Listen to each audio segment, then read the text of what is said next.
तो आज कुछ नया सीखा जाए।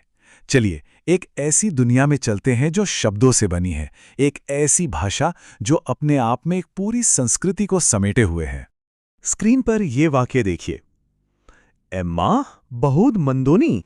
कोई अंदाजा है कि इसका मतलब क्या हो सकता है? सोचिए जरा, ये एक सवाल भी है और एक तरह से एक अभिवादन भी। इसका मतलब है आप कैसे हैं, और ये भाषा है गोंडी। हो सकता है इसका नाम पहले कभी सुना ही ना हो।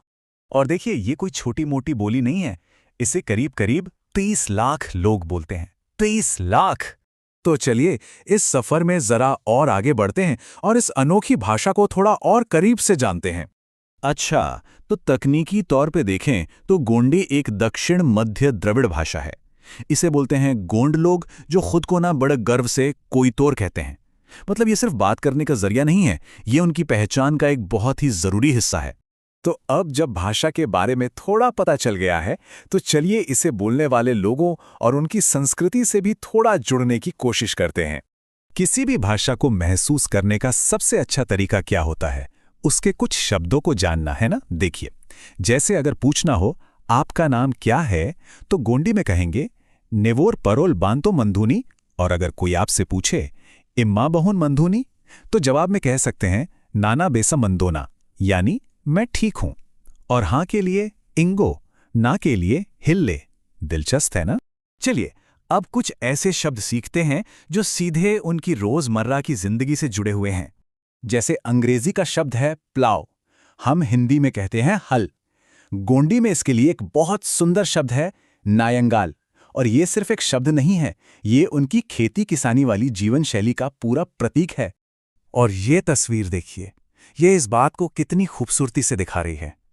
ये नायंगाल सिर्फ एक औजार नहीं है, बल्कि ये गोंड लोगों के जीवन, उनकी मेहनत और जमीन से उनके गहरे रिश्ते को दिखाता है। पर यहाँ एक बहुत जरूरी सवाल उठता है। जब दुनिया भर में कुछ ही भाषाएं इतनी हावी हो रही हैं, तो फिर गोंडी जैसी भाषाएं अपना वजूद कैसे बचा पाती हैं? इसका जवाब छिपा है इसे बचाने की कोशिशों में। और सच कहूं तो ये कोशिशें बहुत प्रेरणादायक हैं। इन कोशिशों में ना कई चीजें शामिल हैं। जैसे टीचर्स के लिए छोटी छोटे वाक्यांश की किताबें बनाई गई हैं, ताकि वे बच्चों से उनकी अपनी भाषा में जुड़ सकें। YouTube जैसे प्लेटफॉर्म्स का भी इस्तेमाल हो रहा है, वहाँ भाषा सिखाने वाले चैनल्स हैं। और सबसे अहम बात, समुदाय में खूब आगे आके अपनी भाषा को सहेजने का काम किया है। और इसका सबसे बड़ा उदाहरण है एक बहुत ही व्यापक शब्दकोश। जैसा कि इस शब्दकोश की प्रस्तावना में लिखा है, ये एक लंबे समय से महसूस की जा रही जरूरत थी। सोचिए, सिर्फ ये एक लाइन ही बता देती है कि ये प्रोजेक्ट समुदाय के लिए कितना मायने रखता था। और ये सिर्फ एक शब्दकोश नहीं है, नहीं, ये तो एक पूरी संस्कृति का खजाना है। मतलब ये कोई मामूली डिक्शनरी नहीं है।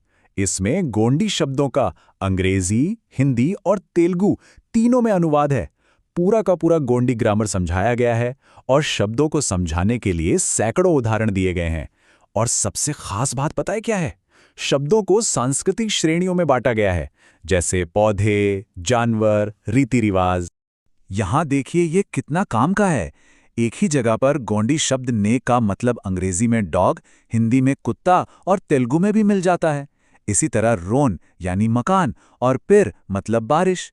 ये अलग अलग भाषा जानने वालों के लिए सीखना कितना आसान बना देता है। और जो बात इसे और भी खास बनाती है ना, वो है इसमें शामिल हाथ से बनाए गए ये प्यारे से चित्र।